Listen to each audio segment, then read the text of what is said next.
श्री स्वामी समर्थ. जयशंकर. अधिक मासात प्रत्येक दिवस तितकाच महत्त्वाचा असतो. प्रत्येक दिवसाला तेवढंच महत्त्व आहे. त्यामुळेच आपण अधिक मासात आपल्या कुलदेवीची ओटी भरतो, तिची सेवा करतो. आपल्या आईचीही ओटी भरण्याचा योग हा आपल्याला फक्त ह्या अधिक मासातच येत असतो.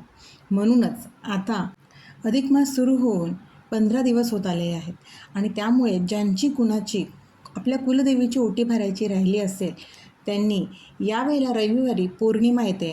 अधिक महिन्यातील ही पौर्णिमा अत्यंत शुभयोग. याच दिवशी ज्यांनी कुणी आपल्या कुलदेवीची ओटी भरली नसेल, आवर्जून या दिवशी आपल्या कुलदेवीची ओटी भरायची आहे. आपल्याला आपल्या कुलदेवीच्या मूळ स्थानावर जायला जमेलच असं नाही, तर त्यांनी ज्यांना जमत असेल त्यांनी नक्की तिथे जाऊन आपल्या कुलदेवीची ओटी भरावी. आणि ज्यांना शक्य नसेल त्यांनी आपल्या घराजवळ किंवा आपण राहतोय तिथे आसपास आपल्या कुलदेवीचं मंदिर असेल तर तिथे जाऊन ओटी भरावी. आणि अगदीच ते नसेल तर आपण आपल्या घरामध्ये आपल्या कुलदेवीचा टाक असतो, मूर्ती असतो किंवा फोटोही असतो, त्या आपल्या कुलदेवीच्या फोटोसमोर किंवा मूर्तीसमोर आपल्याला आपल्या कुलदेवीची ओटी भरायची आहे. तिचा मान सन्मान द्यायचा आहे. तिच्या ओटीमध्ये संपूर्ण कुलदेवीचा जो शृंगार असतो तो संपूर्ण शृंगार आपल्याला साडी चोळी सकट द्यायचा आहे आणि आपल्या कुलदेवीची ओटी भरायची आहे. ती ओटी भरल्यानंतर जर तुमच्याकडे तुमच्या घरात एखादी सवाष्ण स्त्री असेल तर तुम्ही ती ओटी तिला देऊ शकतात, किंवा अगदीच कोणीही नसेल तर ती साडी किंवा जो काही मानपान असेल, साडी वगैरे असेल, ते तुम्ही स्वतःही वापरू शकता. आणि पौर्णिमेच्या दिवशी सर्वात उच्च कोटीची सेवा म्हणजे दुर्गा सप्तशतीचा पाठ.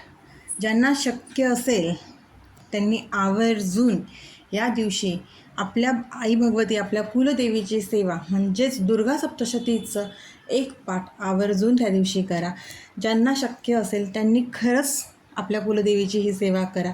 पण ज्यांना शक्य नसेल त्यांनी सिद्धकुंजिका स्तोत्र या स्तोत्राचं पठण करावं. आपल्या नित्यसेवेच्या पुस्तकात हे स्तोत्र आहे. त्यामुळे दुर्गा सप्तशतीचा पाठ जर शक्य नसेल त्यांनी सिद्धकुंजिका स्तोत्राचं पाठ आवर्जून करावं. आणि आपल्याला आपल्या कुलदेवीची सेवा म्हणजे ज्यांच्याकडे श्रीयंत्र आहे त्यांनी श्रीयंत्रावरती श्रीसूक्त म्हणून कुंकुमार्चन करावं. जर मूर्ती असेल तर त्या मूर्तीवरती आवर्जून कुंकुमार्चन करावं.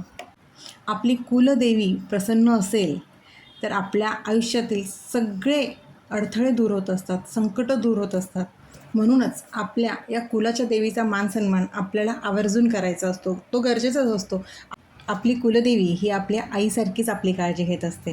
त्यामुळेच या अधिक महिन्यातील पौर्णिमेला आपल्या कुलदेवीची जी काही सेवा आपल्याला करता येत असेल ना ती आवर्जून करावी.